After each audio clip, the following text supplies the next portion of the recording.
Okay, I'm going to disconnect the banner and maybe we can start. First of all, a quick introduction of LatamIB. I think most of you has worked with us in the past, but just in case, LatamIB is an investment banking boutique which is focused in transactions, M&A transaction, and capital raising in the Americas. We are very happy. We're pleased to have John and Arthur from America's Market Intelligence, so they can share their valuable insight. I mean, they have been working in the region for more than 30 years. John, I think is correct. And we thought it would be, for the beginning of the year, interesting to some of the participants to see a more personalized view of each country. I guess most of the time you get very general review analysis of the region, but your firm is specialized in Latin America and the Caribbean, which we found very valuable. So if you don't mind, please go ahead and introduce yourself, John and Arthur, please. Thank you. Thank you, Alessio, Roberto, and everyone at LatamIB. We really appreciate the invitation. My name is John Price. I'm Managing Director of America's Market Intelligence, a group of consultants networked across Latin America with headquarters in Miami. And we've been studying these markets on behalf of investors, mostly strategic investors, some financial investors, for the last 30 years. Thank you for that. And my name is Arthur Deacon. I lead the energy practice here at AMI. So everything under the broad umbrella of energy, from oil and gas to renewables, that's our focus in the energy practice. Thank you, John, Arthur. Okay, so we have, this is our informal conversation. So if you guys, attendees, have some question, please include it in the Q&A. We were trying to respond to most of them at the end of this chat. Again, we are very happy that you were able to join us. And I mean, let me start, Roberto, with the first question for John and Arthur. What is your view? I mean, what are the expectation perspective for Latin America? I know that, you know, politically there has some uncertainties, and especially, John, I think you have seen this kind of a cycle. Why this cycle is different than the previous one, or the previous, many previous cycles? I mean, we have also been in the region for about 30 years, and we always, before the conversation, we were talking with Roberto, you know, some ups and downs and some specific situation, you know, 10, 20, 30 years ago. So please, go ahead, John. You're absolutely right, Alessio. 30 years is actually a very interesting starting point, because we have been in a cycle of what people are deeming Goldilocks globalization that has in fact been around for about 30 years. And why do we think things are going to be different? This is in the interest of not overloading people with too many PowerPoint slides, I'm going to use this one slide to sort of tell a story, an economic story. And that is, if we look at US inflation over the last 100 years, the last 30 years of very low, consistently low inflation is in fact an anomaly. It has not been the pattern that we've seen over the last 100 years. And it's an anomaly for three reasons. And again, I'm going to sort of defer to economists speak here for a moment, but economists will tell you that the world is made up of three factors: labor, what they call land or raw materials, and capital. And three things happened 30 years ago that set in motion this optimal period of low inflation.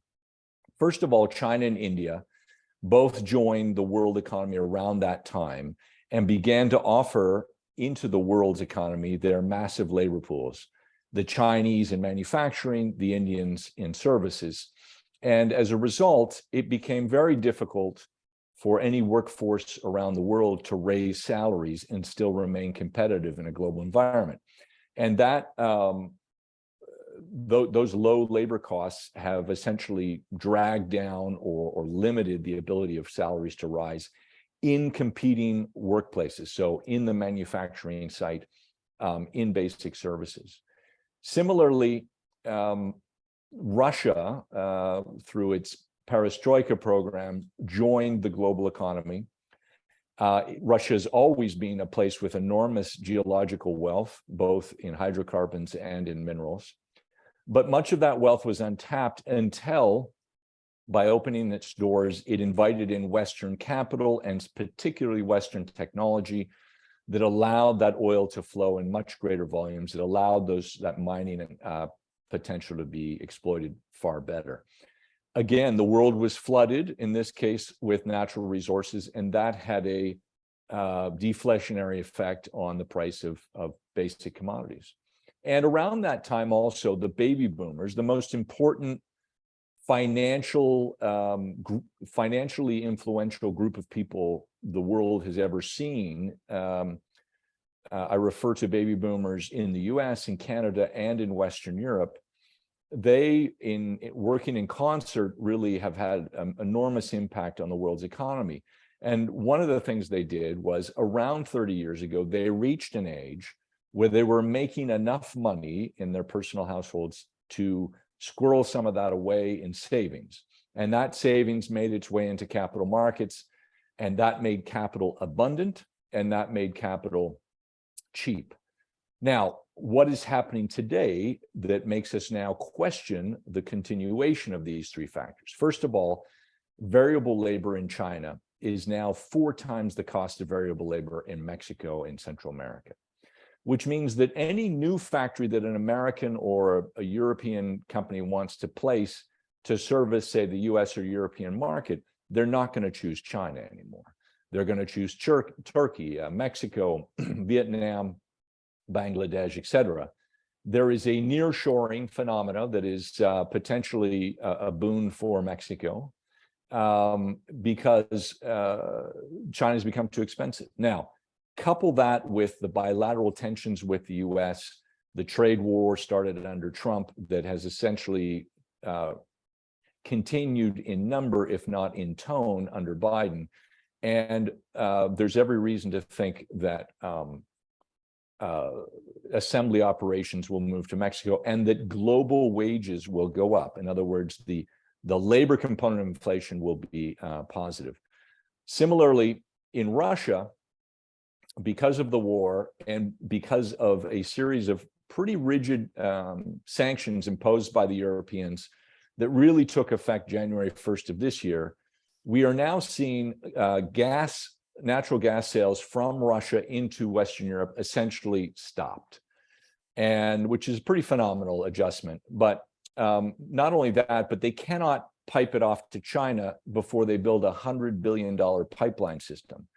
And turning it into LNG and shipping it is so costly that it's essentially cheaper to leave it at home. Even the oil that is now selling into India, because it has to go by tanker, is being sold at about $40 a barrel out of Russia, and their cost of extraction is close to 50. The only reason they're keeping it going is because if they leave it in the Siberian soil, it will literally freeze the whole infrastructure. So with Russia and Kazakhstani and Belarusian hydrocarbons and minerals increasingly scarce, and there still aren't sanctions on mining products coming out of these countries, but there very well soon will be. And certainly the maritime shipping of those and the insurance policies that are mostly underwritten by Western European and American firms have stopped. So we are going to see elevated prices in hydrocarbons and minerals as a result of this supply shock. And then the baby boomers now, on average, are past the age of 65, and they are taking out of their savings into retirement. So we believe going forward, there will be higher interest rates than we've had in the past. There will be slightly higher inflation. There will be higher commodity prices, higher labor prices. This is generally good for Latin America, with the exception of higher capital costs. So there will be a big discrimination between countries that have high foreign debt, such as Argentina and Brazil, and countries that have low foreign and national debt, such as Chile and Peru and Mexico. And that's where we'll see a dividing line. But we'll also see pressure on governments to be more prudent with their fiscal policies, to be more prudent with their borrowing.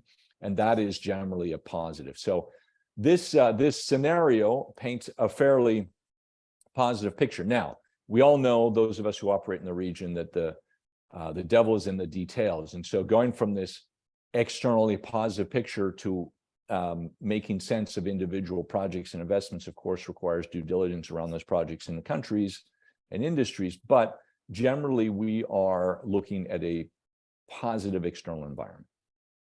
Thank you, John.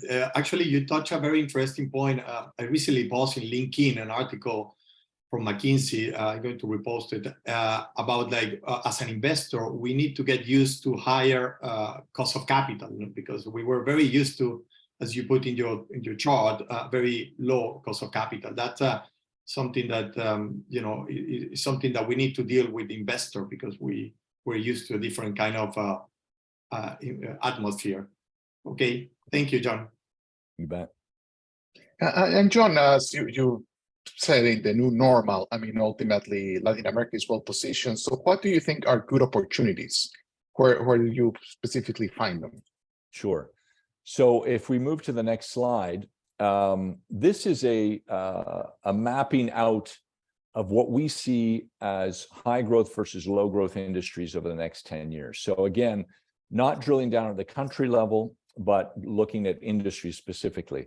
And this this slide is the sort of end product of a very interesting exercise we did just a couple of months ago, where we actually did a 10-year forecast of Latin America, which is, I don't know if we are bold or stupid in doing so, but what we did was we extrapolated some important trends that are underway. One of those is the fact that Latin America is the fastest aging region in the world by far, which very few people talk about. But the reality is that the fertility rate in Latin America has gone, in other words, the number of children per bearing age woman has gone from 4 to 2 in a matter of 25 years, whereas the equivalent change in the United States and Europe took 50 years.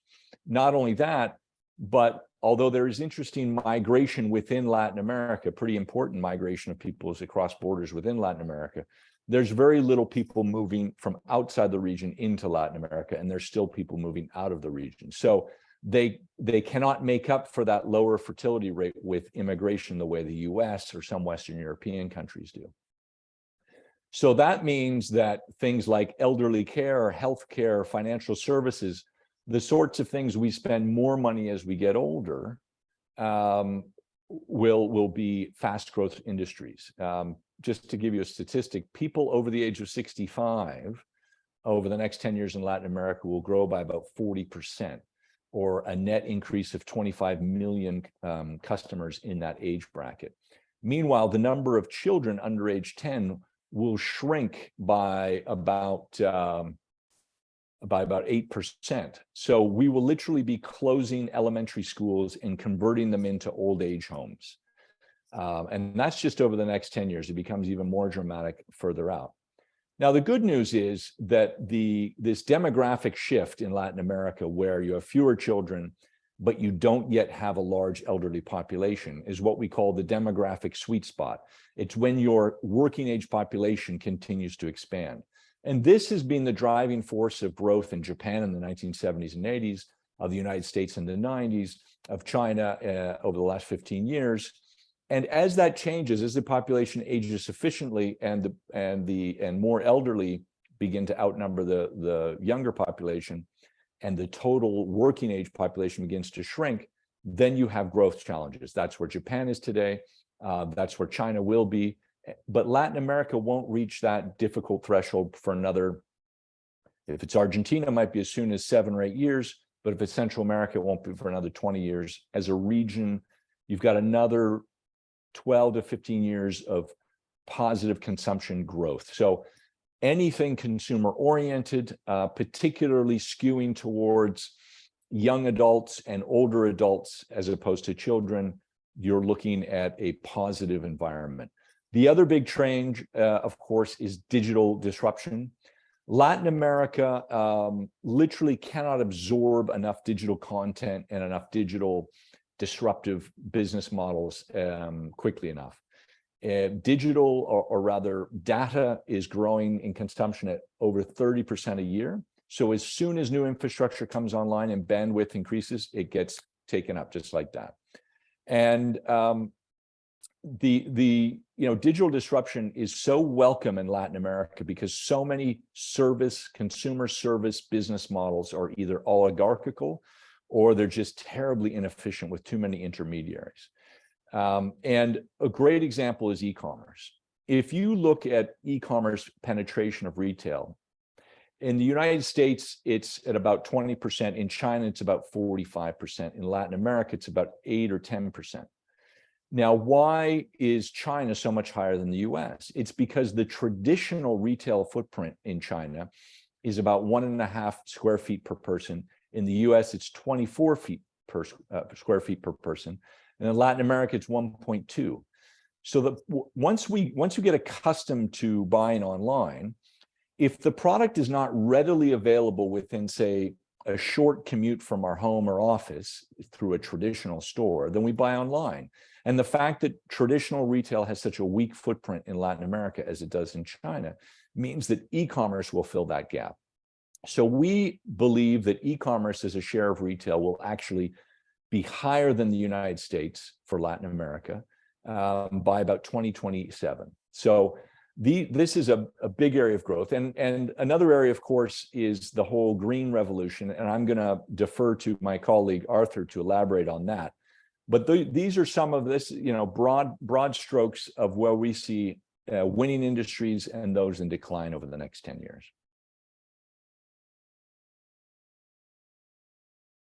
Sure, I can add some detail on that. Thank you very much, John. Yeah, I mean, I think the green revolution is a very, broad term that can apply to so many different industries. So it's important to break it down through parts. So in terms of renewables, solar and wind, of course, are the most mature technologies in terms of non-conventional renewable energy sources. And Latin America is pretty lucky in the sense that they have very good solar radiation and wind speeds in almost all the major countries. So Brazil has good solar and wind, Mexico, good solar and wind, Chile, good solar and wind, Peru, good solar and wind. So it's a pretty common trend we see that of course, it's separated by different regions within the country where, certain areas are better for solar versus other areas are better for wind.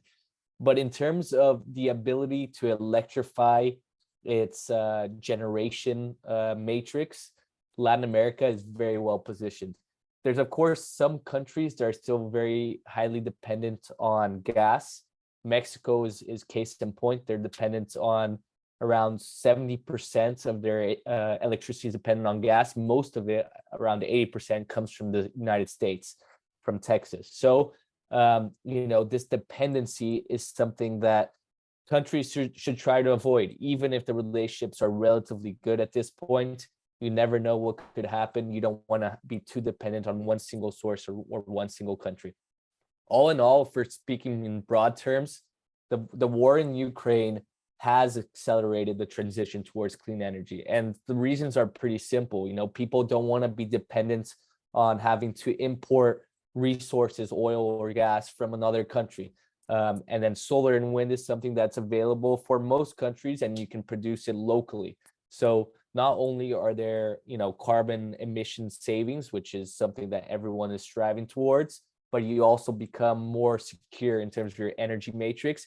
And lastly, the cost of renewable energy generation has become more competitive than oil in over 80% of the countries in the world. So it's something that it's not only cost, it's convenience, it's carbon emission savings. All of those things combined are leading to a massive acceleration in terms of green generation. But then when you're talking about more the infrastructure around the transition towards clean energy, so distributed energy resources, so that's distributed generation on site, that's extremely decentralized. Those sources are moving a little bit slow. Those sectors are moving slower than what you see in Europe or the US. And the reason behind that is that there's not enough infrastructure to support that decentralization of power that we see in the States, that we see in Europe. And another factor also are the high costs in terms of import tariffs, regulations being a little bit delayed when compared to more advanced economies in Western Europe and the United States. So all of those things combined are delaying some of the needed infrastructure that is needed to support this green energy revolution. So it's good to separate both the generation side of things and the infrastructure. And there's a lot more there to break down, but I'll leave it at that for now. Thank you, Arthur. You touch a very important sector for the region. I mean, energy is an opportunity for some countries, but for some others, it's really a threat and a challenge, you know. So how you see, like, you know, talking more in a worldwide perspective, I mean, how is, other than the renewable that you just described, like, you know, oil and gas, you know, prices, impact, you mentioned something very important, not just because of the geopolitical situation, but also from a logistic perspective. You need to source your raw materials from a different location that you know, the globalization has been in the past.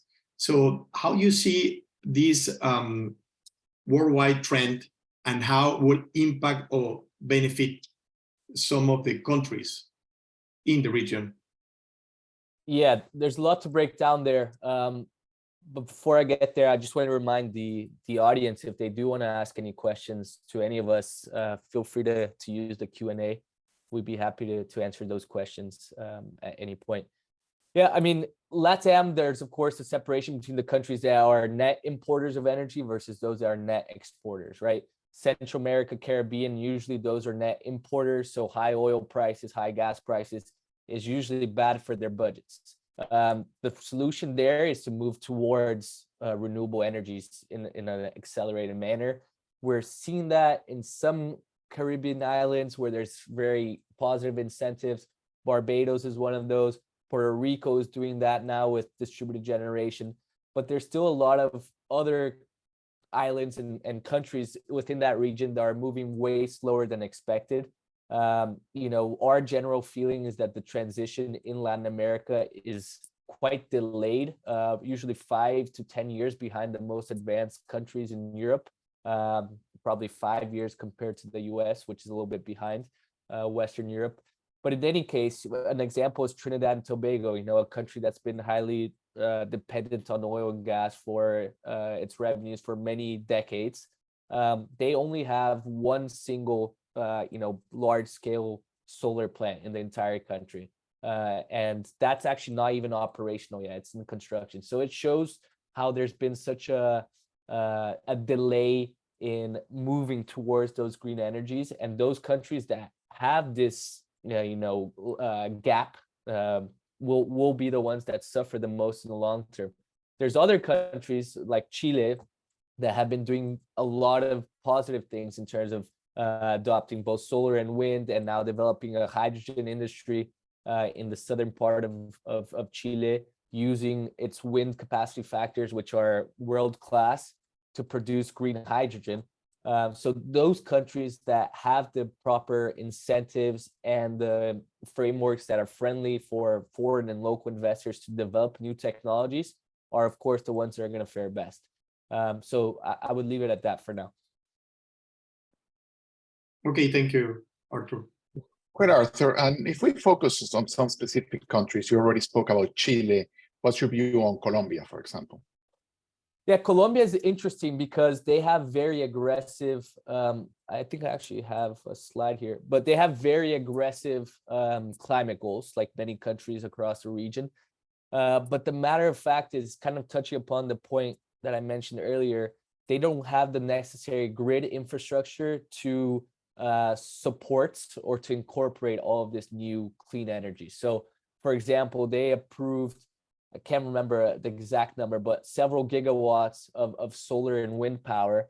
But the actual percent of that capacity that was operating was, I believe less than 10%. And that's because the grid doesn't have the substations, basically the interconnection points to connect the renewable power, which is usually coming from remote areas, from far areas, and transport it via high voltage transmission lines to urban centers where the energy is consumed. So that's something that we're seeing not only as a problem in Colombia, which usually takes around 3 months to get that interconnection point after your project is ready to operate. But we are also seeing that in Mexico. We're seeing that in Chile as well. So what that means is that a lot of these countries that have a lot of renewable capacity coming online, they're going to need to be paired with energy storage to be able to compensate for these lower returns that they're getting from their renewable energy generation. So Colombia, I would say, has extreme potential in terms of solar and wind in the La Guajira region, but the lack of infrastructure to incorporate this new power is something that is quite worrisome for investors looking into the country. Thank you, Arthur. I'd just like to add to Arthur's comment on Colombia, because there's another. You can add, please. Yeah. Yeah, there's another dynamic going on that's very worrisome in Colombia, which, in spite of the opportunities in green energy, could nonetheless shun foreign investor interest, and that is around the development of natural gas. Colombia has considerable potential. There are some important foreign operators involved in exploration, with the idea of developing a larger natural gas industry in Colombia that would be particularly useful for powering the electricity needs of coastal Colombia. And there is a debate on right now that whether Venezuela and Colombia should work together to repair and modernize a pipeline that would connect that coastal area of Colombia with Venezuelan gas, which could be piped in at a price so low that would essentially render that gas exploration in Colombia unviable. Now, from a purely economic point of view, there's an argument to be made, why not pipe in the cheaper gas? But then Colombia would be committing the same mistake that Germany did, which is to tie yourself to an energy supply that is a political rival, that is an autocratic country, that is potentially unstable as it goes through its own transition and future. So the fact is that caught in the crossroads of this debate are the investment plans of some significant companies, and if they are essentially, if their business model is destroyed by a decision to bring in Venezuelan gas, then that's going to trigger lawsuits, and that's going to just further spoil investor sentiments about Colombia. And even though green energy might be have its own much more positive future, just the bad mouthing that will go on about the Colombian government by these energy investors will hurt Colombia's ability to attract investment in green energy. Thank you. Excellent. Go ahead. Arthur, going on to another country, what are your thoughts on Peru?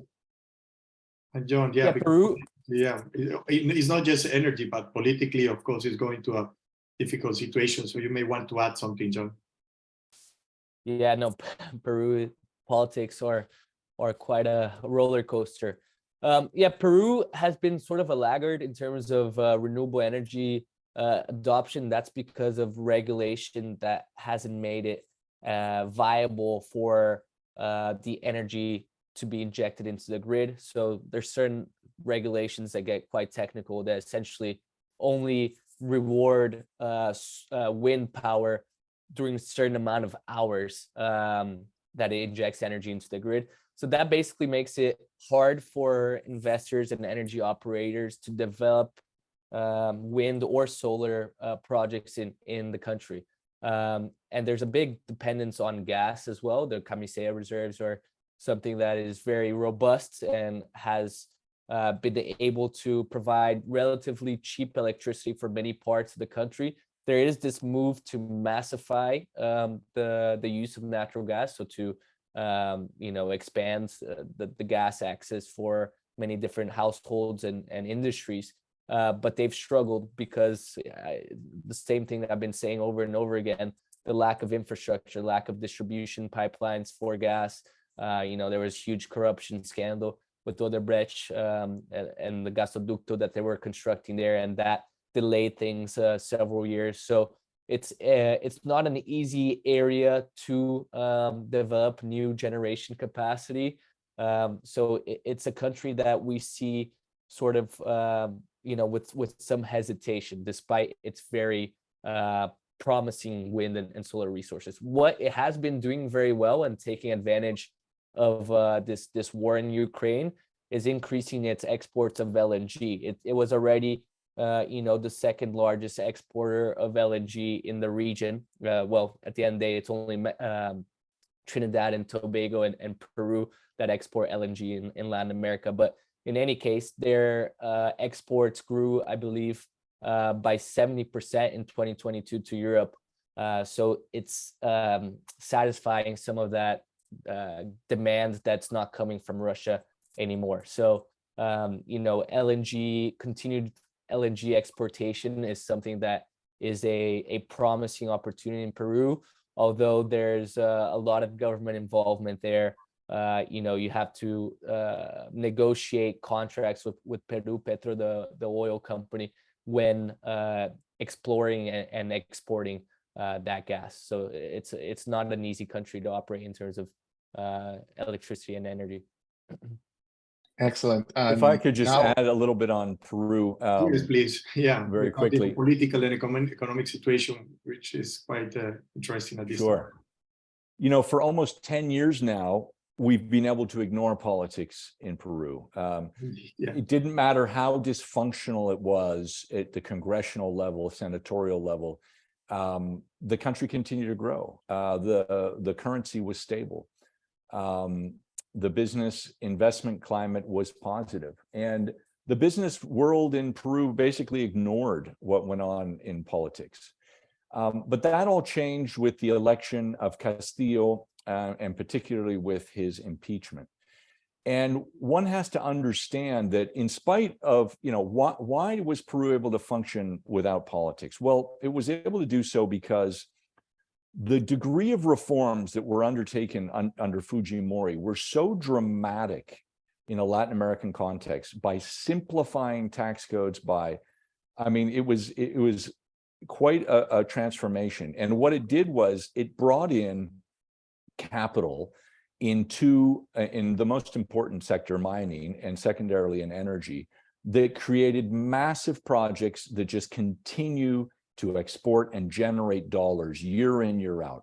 And that currency stability that provided allowed the banks to extend credit, given that the country risk in Peru from their point of view was so low. They were able to extend credit to the middle class. And so we had a booming middle class that was really built on much cheaper capital than in the past and access to that capital.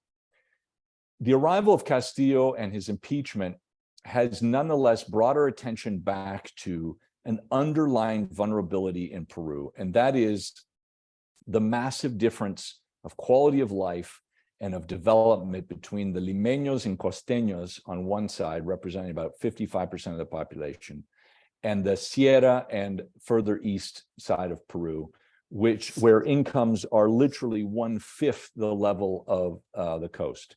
And it has always been a source of friction.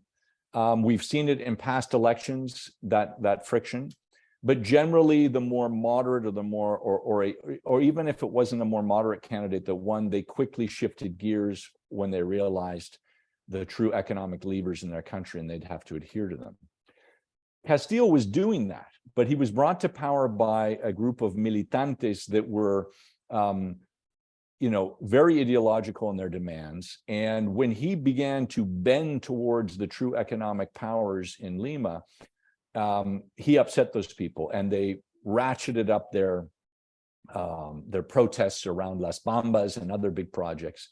And then when he was impeached, even though legally speaking, it was a perfectly legal process, and some would say very justified, but he symbolized a group of people, that 45% of Peru, that have never caught up to the coast because of lack of infrastructure, because of lack of opportunity. And as a result, we're seeing their continued protests. And so what it speaks to is, it is a difficult country to govern as the whole country. Basically, it's being governed in the interests of 55% of the population and 50% of its territory, and ignoring that other half of the population. And that can only take you so far. And so whoever becomes the next power in Peru will have to make much more of an effort to incorporate those populations. Now, how they do it, whether they use private sector money or public sector money, remains to be seen. But that will be a political imperative in Peru going forward. Thank you very much, Roberto. I think we have one more country to touch before we get into the Q&A. Maybe Mexico. I mean, what are John and Arthur about this opportunity of nearshoring, especially in Mexico? I've been seeing like a significant investment, as you mentioned at the beginning, or relevant investment going into Mexico, replacing some factories in Asia. So if we can talk in less than 5 minutes, and then we can jump into the Q&A. Thank you. Yeah, just briefly on the energy sector before John touches on the wider industries. Yeah, so the sentiment in Mexico is still quite grim in terms of developing greenfield projects, so from scratch. And that's because of AMLO's continued persistence on hurting private investors in favor of the CFE. The exception, I would say, is in Sonora, where they're trying to develop a supply chain for electric vehicles with the United States. And there's been announcements of major large size solar plants that are going to be developed by US firms in partnership with CFE. So I would say that's a pocket of opportunity. Like I've been saying, there is a lack of infrastructure to distribute the gas coming from Texas to Mexico. So anyone that can develop these pipelines or storage for gas will do very well. Right now, there is no such infrastructure, both in terms of pipelines or storage for that gas. So Mexico is very dependent on Texas for that power. And then lastly, I would just say that in the Yucatan Peninsula, where Cancun and different touristic spots are, there's also a very discrepancy between supply and demand. CFE there has struggled to get enough gas for its power plants. So there's been a lot of state of emergencies in which power, they have to do rolling blackouts to prevent a full blackout in terms of the electricity sector. So I would say the northeast area and then the southeast Yucatan Peninsula area are two areas of opportunity where lack of infrastructure is causing some energy issues. John, you wanted to add something about your view about nearshoring in general and political situation? Well, in the nearshoring opportunity is very real. How much Mexico can capture of that, even though they are the natural winner in that battle, but the fact that they're not capturing as much as they could speaks to the political interference of AMLO in the energy sector, and the fact that we were in talks with a commercial real estate brokerage, the biggest in Mexico, and they were telling us that they're literally factories that want to set up in Mexico are literally turning away because they can't get reliable electricity sourced or enough nearby transmission capacity to power their plants. So that is a real issue. Electricity has been a weakness in Mexico's competitive manufacturing profile. It has relied too much on, or is relied almost entirely on labor, on close logistics to the US, and on the tax benefits of a sort of maquila and NAFTA factory classification. But it has not captured a lot of industries that it could, such as second-tier auto parts, which rely on cheap and reliable and abundant energy inputs. So until it does fix its energy capacity issues, it will not capture as much nearshoring as it ought to. Great, thank you very much. We can going to the Q&A. Thank you very much again. Let me quickly. Oh, yes. People is asking about your comments on Brazil, of course, the larger economy in the region. We haven't spoke about specifically about Brazil in general terms, with new president and some political issues recently. So, John, Arthur, in general terms about Brazil. Yeah, I'm Brazilian, so everything I say might be a bit biased, but I think the sentiment is still quite unclear of whether Lula is going to rule in terms of similar policies as he did in the past. We know that he's a pretty capable politician, but we also know all the corruption issues and the challenges that he has when ruling as well. It seems like he is a little bit less moderate in terms of comparing to his first and second administration. His picks for certain cabinet positions, his pick for the finance ministry is a little bit more extreme than the markets expected. It's still too early to tell, but Brazil is going to continue growing, perhaps at a slower pace. But I know there's a question here on green hydrogen, and one of the reasons why I see it only being attractive in 5 to 10 years, it really comes down to the cost of electrolysis to produce that green hydrogen. The cost of actually transporting hydrogen is still very, very high. In many cases, it's unfeasible if you're going to export hydrogen to Europe, even if it's via ammonia. The cost via shipping is usually 3 to 4 times more expensive than you would see in an LNG tanker. So, and then there's no pipelines also to transport that hydrogen. So it really comes down to the cost. That's why I see there a delay in that adoption. But that's pretty much my overview there. Thank you. Yeah, I thought you as Brazilian would have something to say for the country. And John, also another region that we haven't touched, because of the time, we were trying to make it more efficient, is, there are very interesting countries in the region, Dominican Republic and Ecuador and, Central America. It has, as you mentioned as well, part of the nearshoring will benefit the Caribbean and Central America. They have the stable currency. They certainly have some high energy prices, but still they have been transitioning to renewable energy. But John, you see some specific opportunities or some general comments about the region as comparing the 5 Spanish-speaker countries? Yeah, absolutely. I mean, one of the biggest sources of nearshoring investment is actually Chinese companies. These are companies that are fearful that they're going to either lose access to the U.S. market because of some sort of political interference or trade tariffs, et cetera, or just the high cost of continuing to operate in China. And this is particularly the case in relatively low tech or low capital intensive assembly like clothing assembly, et cetera.